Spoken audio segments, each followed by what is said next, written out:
So we're going to go through some of the slides in more detail. This is just who we are. These are the things we'll talk about, a little bit about the difference between public and private schools, Massachusetts state schools, and colleges, the criteria, how do I find colleges that might be a good fit for me. So these are all the things we'll talk about. And again, if you want more information on something, stop me. So this is one of my favorite things. A college admissions rep said this once in front of parents. Who should be driving the bus? Your student. And I believe that. But you know your student best. So some of you might be in the little jump seat right next to the driver. Some of you might be in the middle of the bus, and some of you might be at the back of the bus. Like, you got this. You know what you're doing. You've had older siblings, whatever. So you know. But if your student is like literally adamantly opposed to talking about it, thinking about it, for some kids it's just anxiety or nerves, like it's stressful. For others, they just may not be ready. I've met with juniors in January, and they're like, I'm so can't even do this right now. Let's try again next month. Everybody's different. Just briefly, two-year community colleges. This presentation is really focused on four-year colleges. The reason being, two-year community colleges don't need SATs. They don't need letters of recommendation. They have rolling admissions, which means there's no set deadline to apply. So we could have students, even seniors, as late as March or April, decide, I want to go to community college. They can apply then. Those steps need to happen for a four-year college or university. So that's why we focus. And then there are military and service academies, the Naval Academy, West Point types of schools. If your student is interested in something like that, I hope that that process has already begun. It is very lengthy and involved. And students that go to a service academy do have a service commitment after they graduate. Okay. Public versus private schools. You might hear the term of public school. That is a Massachusetts state college or university. So all the UMasses, Bridgewater, Fitchburg, Framingham, Salem, Westfield, and Worcester. Also Mass College of Art and Design, Mass College of Liberal Arts, and Mass Maritime. So there were also, as I talked about, UVM, so it's out-of-state public schools. UNH, University of Vermont. Yes, they're a state school, but your student would pay out-of-state tuition. So for an in-state student, it might be $10,000 a year for tuition. For an out-of-state student, $35,000 a year, ballpark. Any other school would be considered private because they don't get federal funding. So those will be your Stonehills, Boston College, Endicott, Becker. Anything that is in a Massachusetts state college or university would be private. The primary difference is it is cost. I think UMass Amherst right now is about $32,000 a year. Private schools range anywhere from $50,000, $60,000, $65,000 a year. That being said, yes, they have a higher price tag. They also have more institutional aid to offer. So we've had many, many students that have gone to a private school for the same cost of attending a Massachusetts public school. So this year is about trying to find schools that are a good fit, visiting schools, unless you are exceedingly wealthy. For 99.9% of families, what the actual decision of where to go will boil down to is finances. Parents out there might be ready to come in and smack me, but I do tell my students, do not let cost limit where you look. It will limit where you go.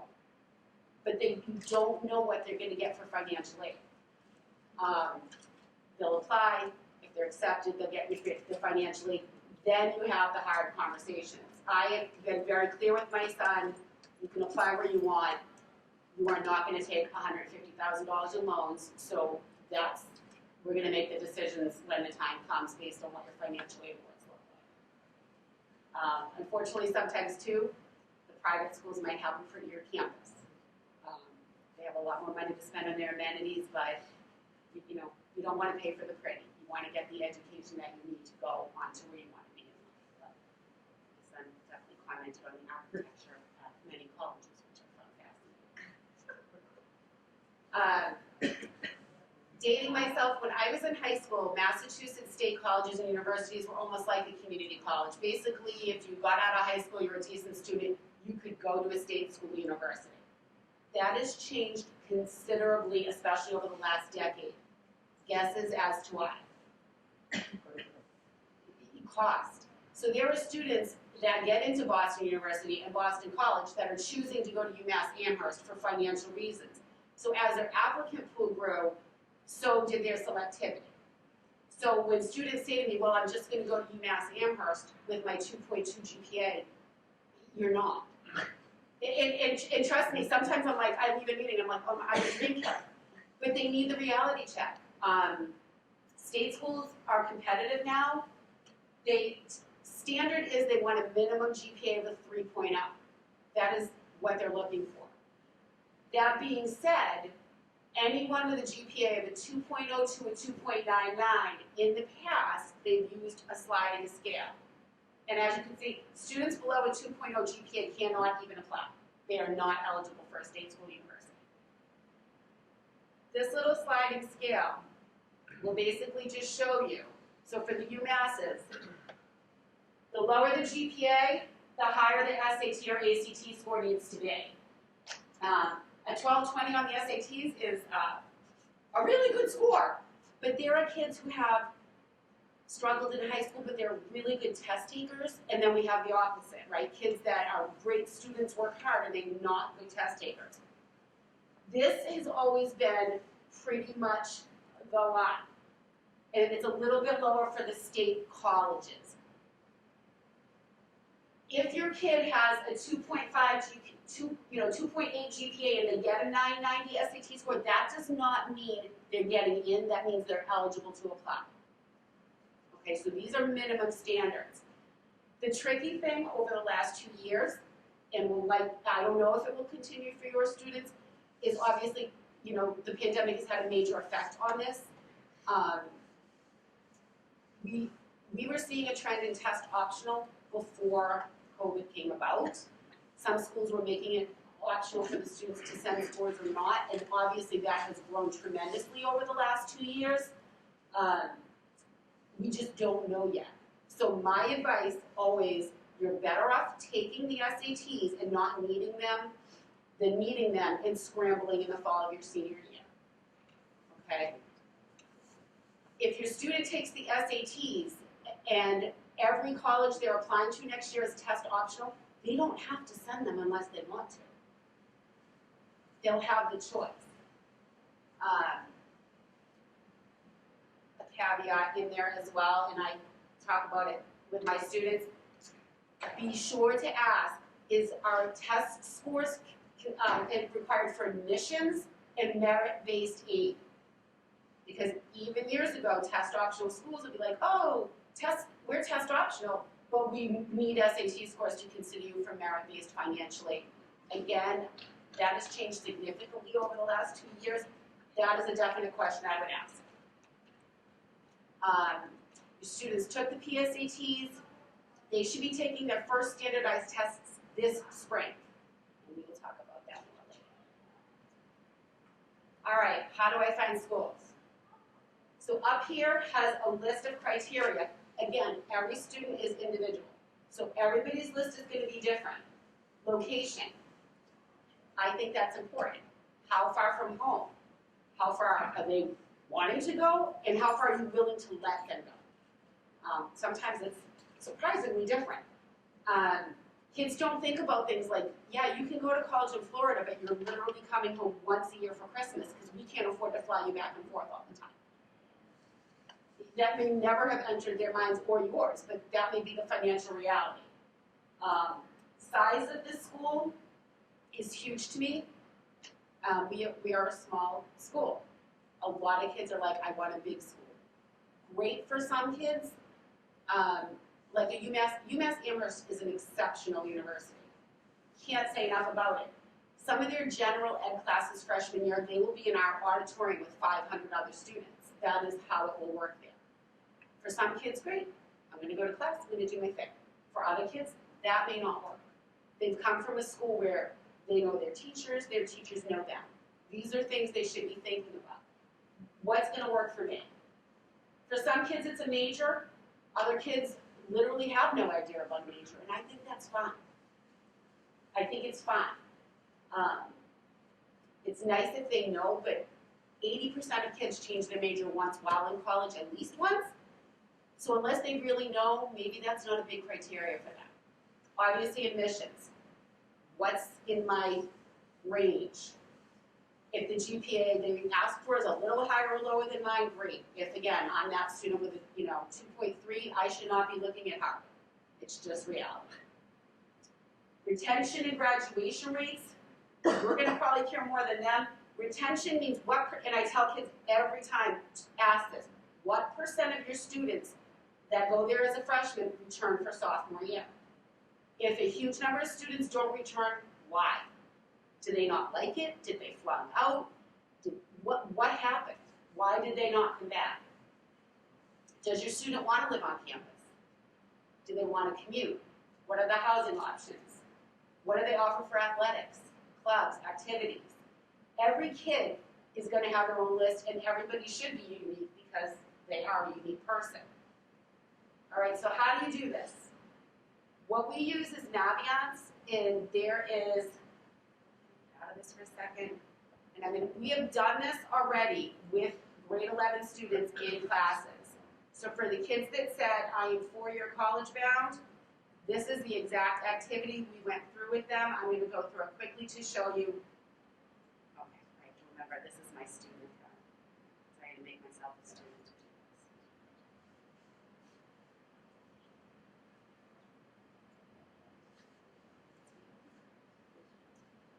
So this is what your students' Naviance will look like, colleges, careers. So we're going to go to colleges, and there's this thing called Supermatch. So a lot of the criteria I just talked about is right here. So I'm going to click on location. I'm going to go to the Northeast, but I really don't want to go to New York. I want to be in the suburbs. I like the city, but I don't want to be right smack in it. Those are my choices, okay? Academics. I want a 4-year degree, so I want a bachelor's degree. I'm going to say business. Well, I shouldn't say business because that would be my last ever major. But, or nursing, I should be my last major ever, but we'll say psychology. Who knows I wouldn't be able to help. I am not going for agriculture. Let's do accounting and finance. Admissions.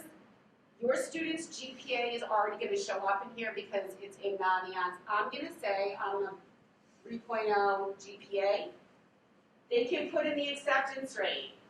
I want a competitive school. I want middle of the road. I'm not going to put anything now, but that would be over at acceptance rate. If your student is an exceptional student, maybe they are going to only look at schools that accept 26% or lower of students. I caution those kids, sometimes if you're a very top student, maybe you go to a school whose average GPA is a 3.2 and they give you big financial merit-based aid to have you attend their school. Those students, I get it, they've worked hard. Should they apply to competitive colleges? 100%. But don't say, oh, I have a 4.0, they're looking for a 3.0. That might be the perfect school for your kid. It just might be. So don't just get rid of something just based on that. I'm not going to care about Greek life. Diversity, a lot of kids are like, I don't care. I'm like, well, I want a co-ed school. I don't want a single-sex college. Students can select historically black college and university, Hispanic, by religion. Do I want a Catholic school? They can put all of that in. Institutional characteristics. I'm going to click off the 2-year. I definitely want to be on campus.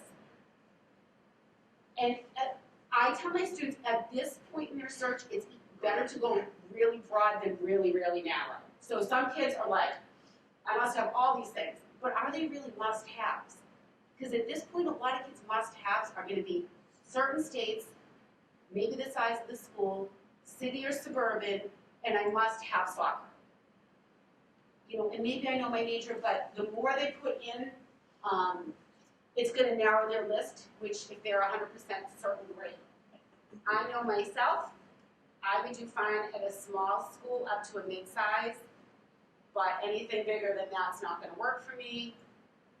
And I am gonna say, I definitely wanna play soccer. That I actually would do. So I'm gonna put that in, and then I'm gonna get, hopefully by magic, we're gonna get a list. I'm gonna save my search, and I'm just gonna say soccer search, because that was my criteria. And I'm gonna get a list of schools. Scarily, I have 2 institutions that are both an academic match and match everything else, but I have a lot of other schools to look at. So I've never heard of University of New Haven. Why was this a good match for me? If I click on why, it's gonna tell me. Here's my criteria. It's in the locations I wanna be at.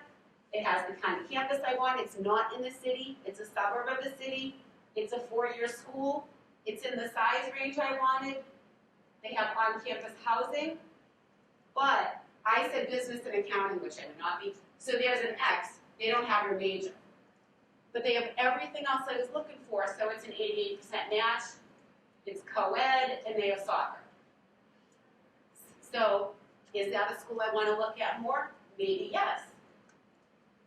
I'm going to pin 3 schools. Oh, I'm going to look at University of Southern Maine. And then what this is going to let me do, I'm going to compare my pinned colleges side by side. Here's University of Hartford, here's Merrimack. I'm going to scroll down and see side by side what they have. So it will tell me, are they test optional? What's their average GPA? What's their average SAT or ACT scores? It's going to tell me what division sports they have. So I said I wanted to play soccer. Well, University of Hartford's Division I, not looking good for Mrs. Black. Moving on down. That will not be happening. The kids can just click on what sports they offer. Back up under majors, I didn't, okay, they don't have my major, which is fine. If I click on what the 4-year majors are, it's going to tell me. So Hartford has 108 different majors, Merrimack has 89. So what are they? I can click on the number, it will show me. So this is just an easy side-by-side that we all get sick when we see the tuition and fees. And then it will tell you institutional characteristics, average class size, graduation and retention rates, job placement rates, housing. I tell students I would also look at the percentage of students living on campus. That's important if your student's planning to go, a decent distance away. Like, are they coming home every weekend? Do you want them home? Do they want to come home? If that's the case, I'd be like, why aren't you going to commute? But you don't want them to go away to a campus and find out like 50% of the students leave every weekend. And is that what they want? And then the total number of students. So, obviously, the University of Hartford is a little bit bigger than Merrimack, but they're both mid-sized schools. It just gives them a wealth of information really, really easily. So when we talk about research in schools, to me, this is a great starting point. But this isn't the end, it's the start. There are going to be schools on my list that I know for a fact, won't be good for me. They won't be a good fit for me, and by looking for 15 minutes, I'm going to be able to see this. So now I'm in the University of Hartford, and there's just easy things. This is going to tell me right away. Average class size, student retention rate, job placement rate, student to faculty ratio. This makes me laugh. That is the actual distance to University of Hartford from Rockland High School, and 65% of students live on campus. Admissions and costs, everything is there. Your students can see this. This is another favorite thing under admissions. The more of our students that apply to schools, the more information we're going to have. So see this scattergram? Those are Rockland High students that have applied there. I should have picked Bridgewater State because it's like 1 million. So if there's a little green check mark, that's a student from Rockland High that got in. no names will ever show. So I'm gonna hover over this. This tells me this student got accepted, that was their SAT score, that was their GPA. Am I in the ballpark? If they see a red X, that means that was a student that got denied. So if I click, hovered on that and saw, that student had a higher GPA than me and higher SAT scores than me and they still got denied, that might be a reach school for me, which is okay. But all of this information, how quick did I get a list of potential schools to look at? It was literally 10 minutes. Then they have to start working on that list. And there are kids that I know on my junior future planning surveys, many kids already have schools in mind. That's fantastic. I'm going to tell a quick story. One of my graduates in 2006, and your students have heard this. 3 years, all I heard, my dream school is NYU. I want to go to New York University. She's like, it's far from my family. I'm not going to probably get in, so I'm not going to visit unless I get in. She gets in. She's like, I'm going this weekend. I can't wait to hear. She comes in Monday morning. I'm so excited. She goes, I can't even go there, Mrs. Black. You don't understand. You come out of the dorm and you're in the street with people. It wasn't a campus, right? The city is the campus, like the BU. She had no idea. None. If she didn't go visit, that's where she would have ended up going. She might have ended up loving it if she knew right away, this is not for me. I've spent 3 years focusing on this school. It is not for me. She had no idea. So you have to go if you can. Okay? So we've done that. So there's a reference guide, all the different tools, but we have done that with your student. So they have this. So if they're like, I don't know what schools I want to look at, let's look at your super match. Let's look at some potential schools. Because again, they're nervous. Some of them are nervous. Any questions on the super match? I think it's straightforward, but I do this all the time. But do you feel like that's a pretty straightforward tool? Some kids will literally put in four-year college in New England, the end. And they're going to get a really big list of schools, and maybe that's okay to start too. And then maybe you sit down and say, okay, that school is, I'll use UVM, my son's dream right now. It's 4.5 hours away in good weather. That's manageable. Is that are you comfortable being that far right now? Like many of your kids, he's put like, yeah, I'd be comfortable going, California. But some kids don't grasp that. Like, I can't just come home every weekend. I can't just, be home in 20 minutes like I'm used to doing for my entire life. So these are just like the 4 basic steps right now. Develop your list. What's my criteria? Use the tools to help develop that initial list. Dig deeper. The kids should be on that school's website, looking, digging deeper, especially if they have something specific in mind. What is a website? It is a marketing tool. It is going to show you the best things about their campus. I visited some schools and I'm like, this does not even look like the same place it looked like online, like remotely at all. Online, you also won't see the surrounding area. Yale University, yep, we all know Yale. Yeah, drive a couple miles away. and you know what, for some students, again, fine. It's fine. They're like, I'm going to be on the campus. There are other kids that are like, I don't want to just be tied to the campus. I want to feel safe going to the downtown. Or you won't know if you don't go visit. You just won't. Visiting schools is crucial. And if you're a student, and we have many that want to apply somewhere far away, and we have kids that apply in Florida, I think it is fine to have them apply. And like Ellie, you can wait to visit if they get in.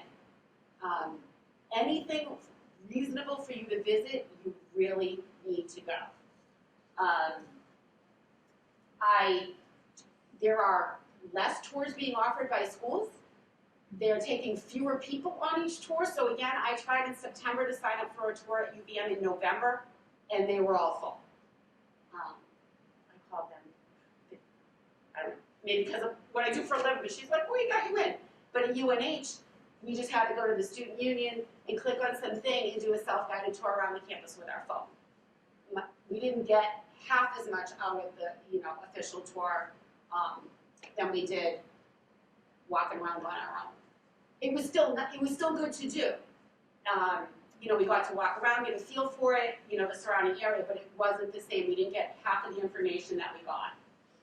So over the course of this year, fine-tuning the list, researching schools, visiting what I can, that list might grow from 20 schools, it should be shrinking down. By the time your student gets back here in, I hate saying August, but August, September, they should have a good idea of where they want to apply. They should have a good idea. Questions? All right, the well-balanced list. I have had students apply to one school, a guidance counselor nightmare in my opinion. I've had students apply to 20. I think that's way too many. I'm not that person. You're going to hear reach, realistic, and safety. If everybody can have that reach school, that dream school, that's where I've always wanted to go. I'm going to shoot for it. I know I'm probably, it's a little above my head, but I'm going to go for it. Fine. Their entire list cannot look like that. A colleague I know, her valedictorian, parents of immigrants, classical violinist, would only apply to Ivy League schools and got denied it, all of them.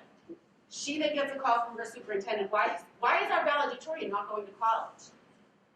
Because, let's face it, 98% of the other applicants at Ivy League schools have exactly the same credentials as she does. So it's, we have elite students here that are very talented academically, athletically, musically. They are big fish in a small pond. Kids applying to Harvard, Yale, BCU are applying with kids from around the world. I will never tell it, if it's their dream, go for it, but they have to be realistic. It doesn't negate your achievements and accomplishments. That's the caliber you're going. We have a kid that's number one in a class of 150 going with a kid that's number one in a class of 4,000, 5,000 students. So being realistic, but having that dream school 100%. At least 2 to 4 realistic schools.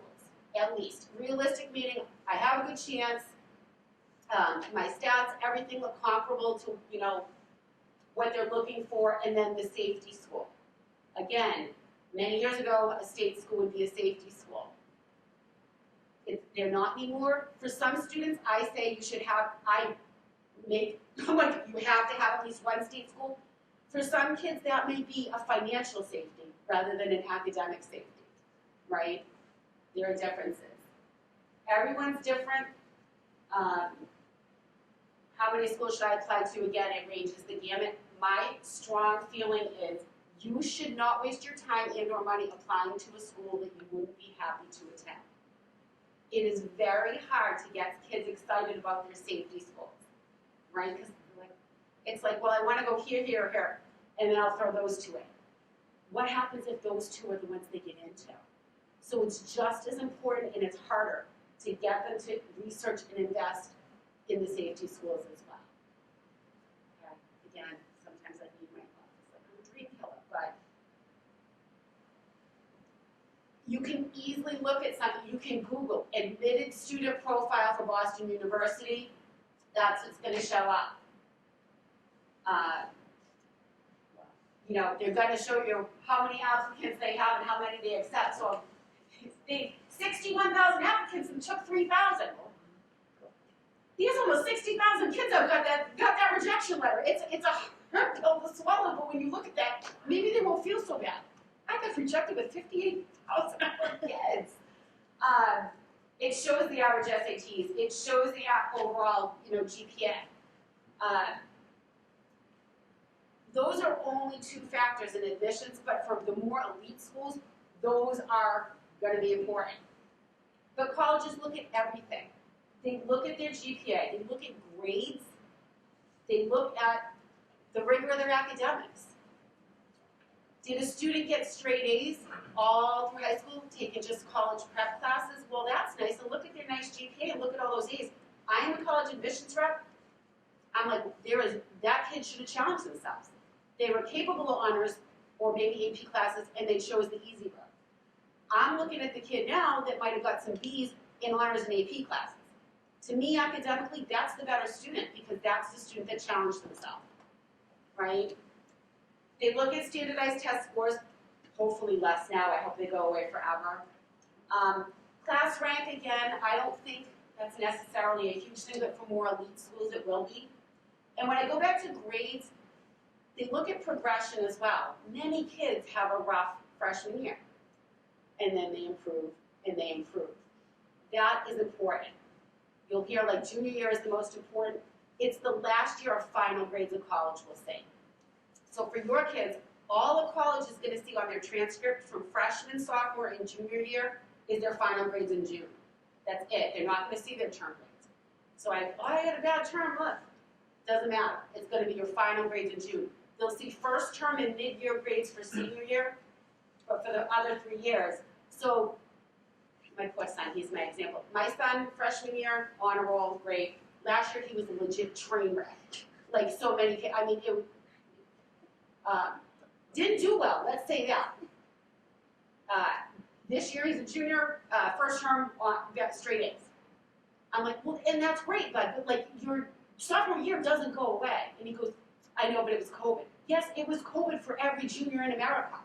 And not every junior in America plummeted like yourself. You know what I mean? So you got to keep it in perspective. And I'm like, it's one bad year. He'll be fine. He'll find his place, but you know, it doesn't go away. It's there. They look at their essay. Colleges, sometimes that's the only personal thing about your kid they see. Everything else is an application on a piece of paper. You're filling in a box. You put in your GPA, your test scores. That's where they get to tell something about themselves. I had a student many years ago. She applied to George Washington. Her essay was, tell us about the most influential person of the 90s. And she wrote, and kids were like, oh, Madeleine Albright. And she wrote about Seinfeld. And her essay was phenomenal. She was like, he made us realize how much we focus on the pettiness of life.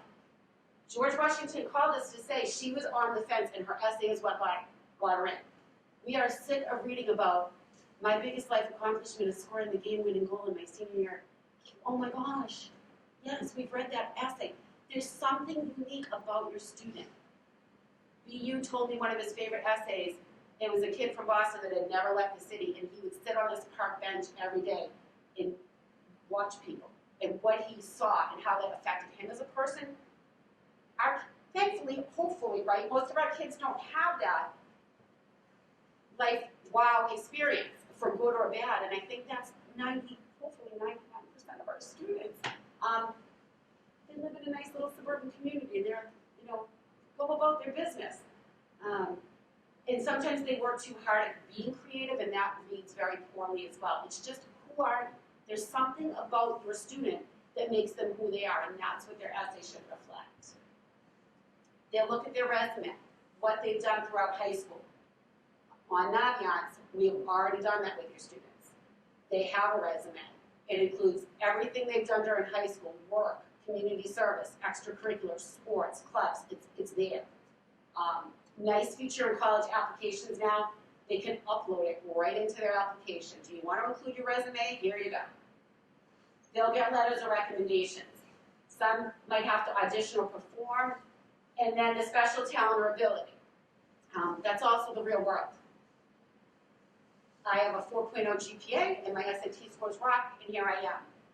Susie had a 3.2 GPA. Her SAT scores were average, but she's an amazing soccer player, flutist, insert here. Susie's might get in that school, and I don't. Is that fair? No, it's real life.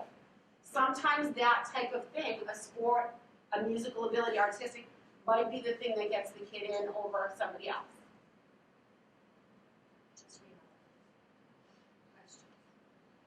All right, we'll go through this stuff real quick, because you can read this on your own. I'll send this out tomorrow.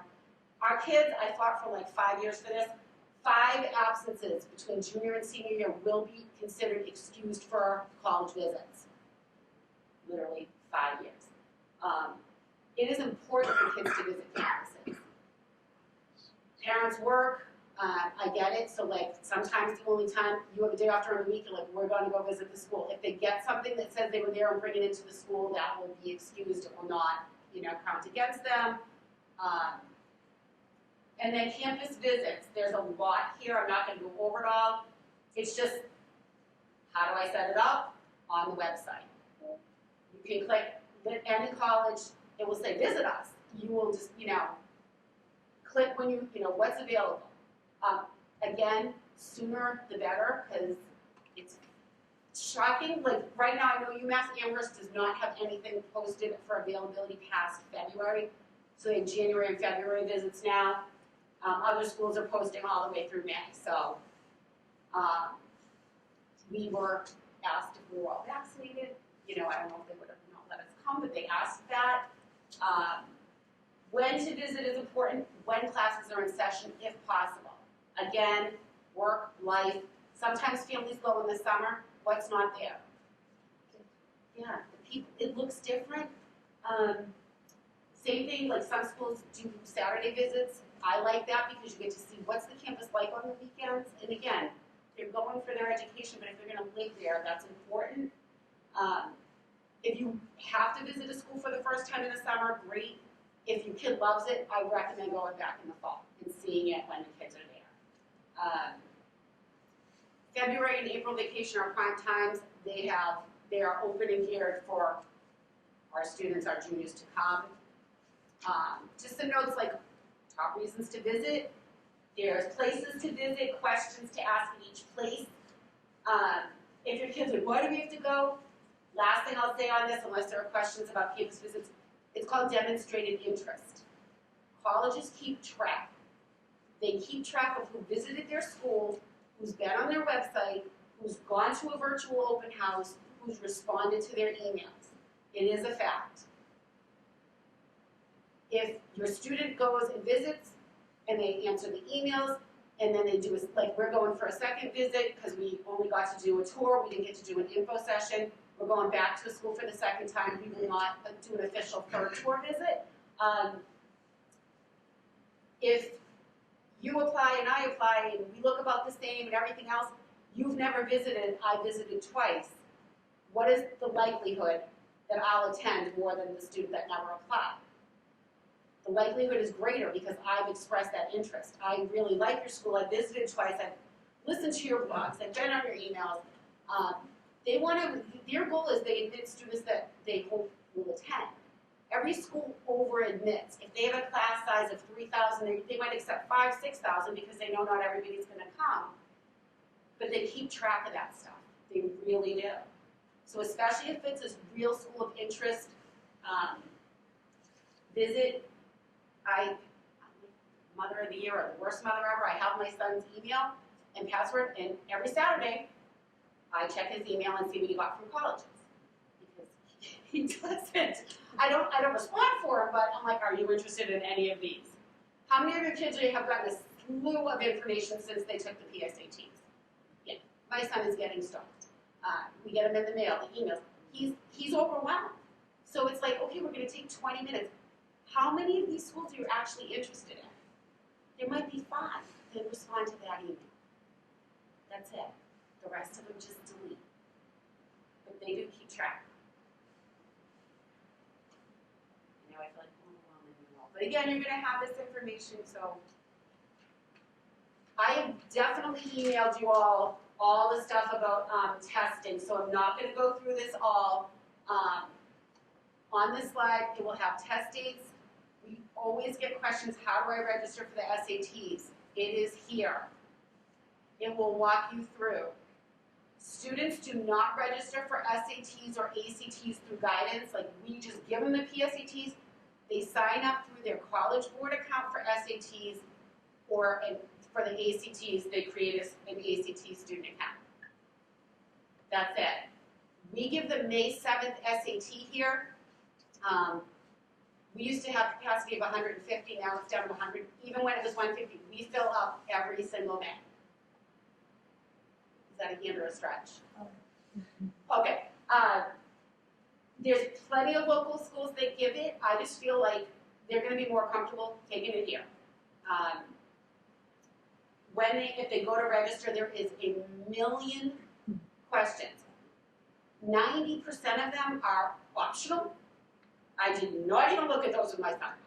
Put in what's required and move along. You can always go back. They want to know what classes you took. did you take this math, this math? The college is gonna get their transcript. They don't need to know that right now.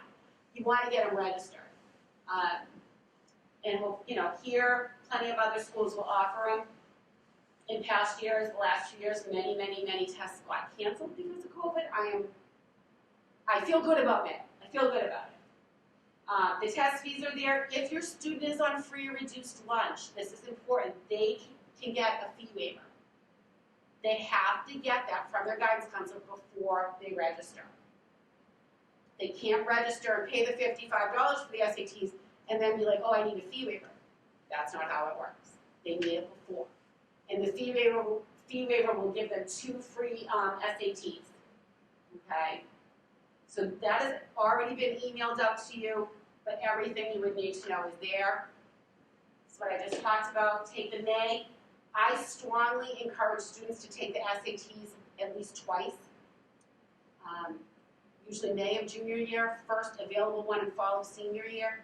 Anything can happen on any given day. You don't feel good, whatever.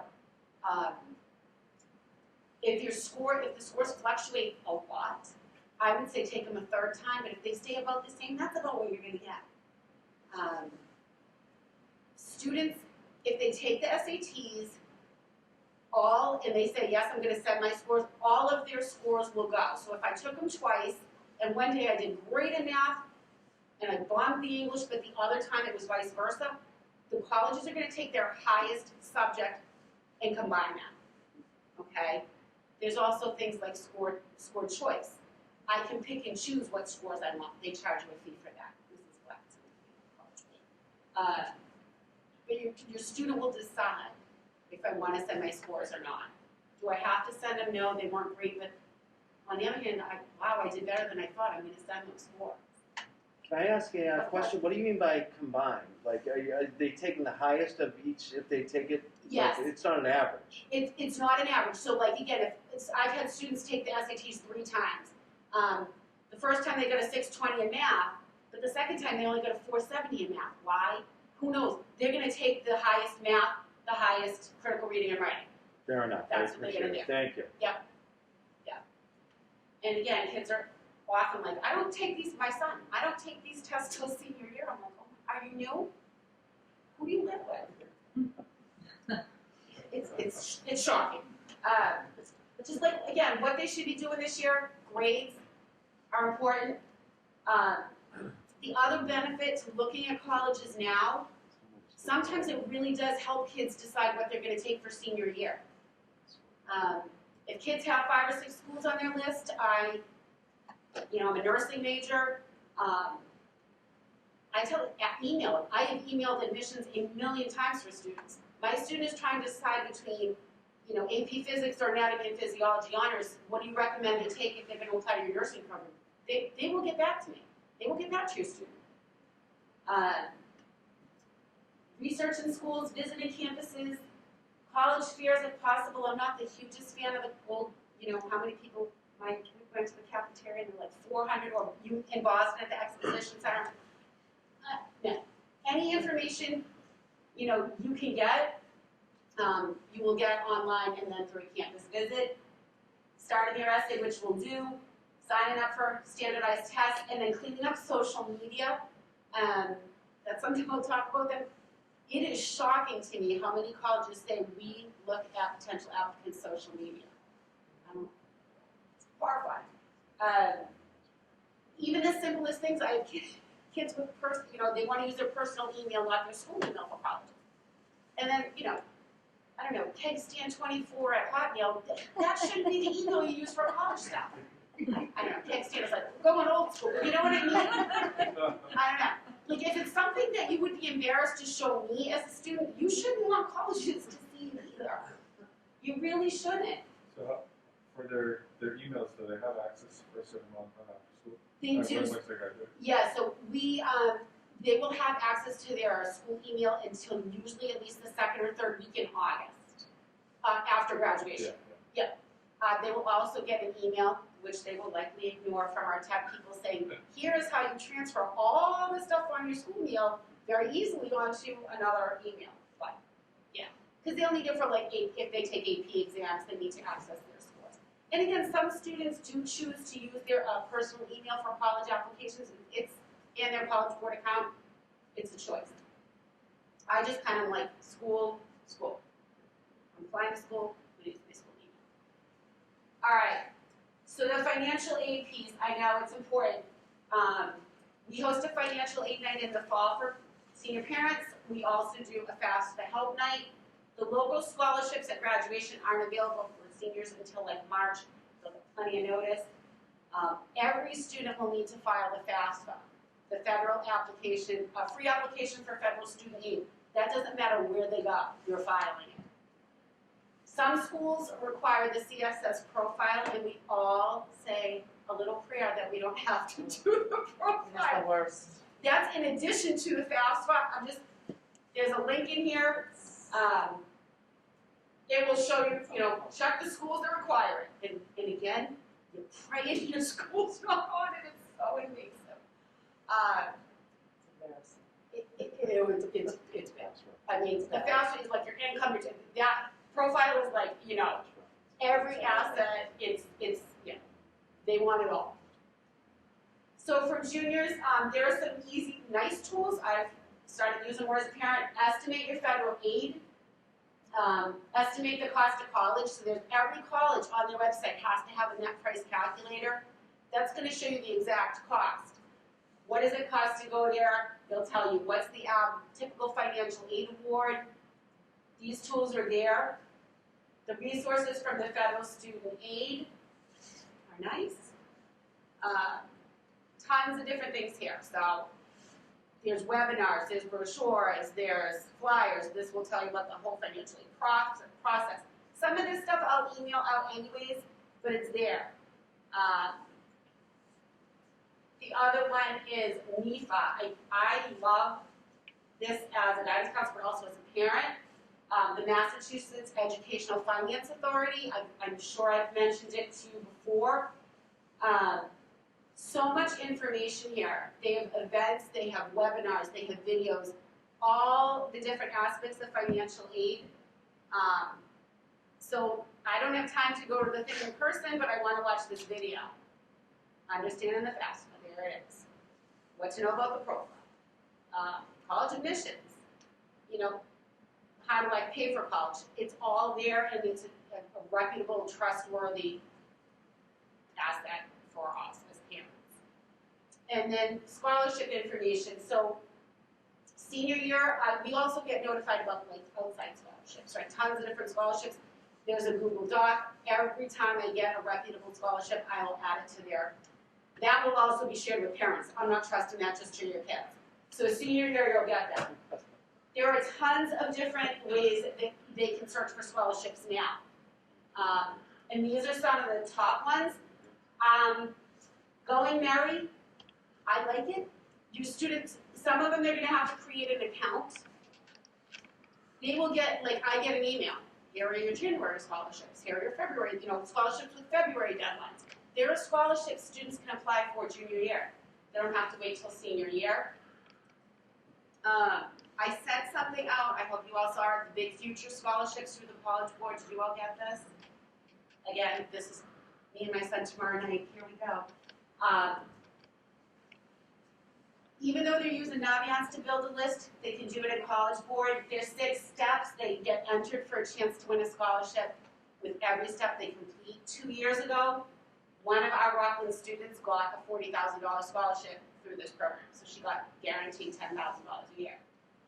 Will everybody get that? No, but every time they do something, like I'm practicing for the SATs through the College Board, I'm automatically going to be entered to win a scholarship for that.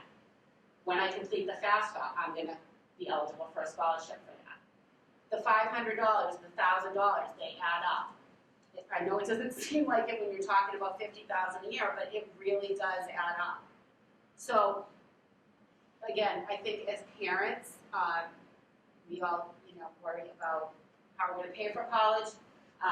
There are things that, they and you can be doing now. So looking at things like, if you got into this type of school, or based on our family income and the number of people, you're going to hear a term expected family contribution. You'll see that a lot.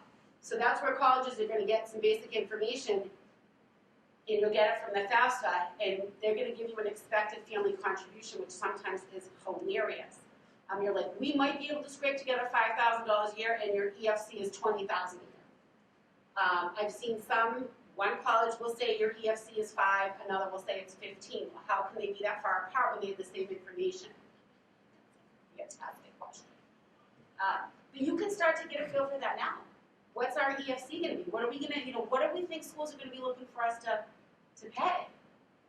So that's, stuff that you don't have to wait until senior year. And again, there's a lot to do. Oh, and then I found this fun. 6 best college planning jobs for parents, cheerleader in chief. It's not easy, people, I know. I'm like, come on, let's do this. Finances, travel agent, yes. Again, yes, your kid should be driving the process. I just made a Google Doc. I made a list of the schools. I'm like, took me 5 seconds. Here's the school, the date we visited, and then we made some little notes. Like, what did you like? What didn't you like? Do we want to visit again?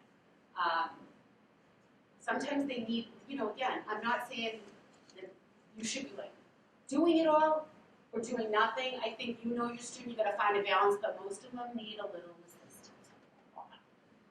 But again, I'm not gonna just willy-nilly schedule visits and have them be like, I don't want to see that school. Copy editor talks about the essays, and then hopefully, a year, a little more than that from now, we'll all be doing the college parent stuff, which is, buying the fridge and going in the dormer. All right. That's it for me. Questions?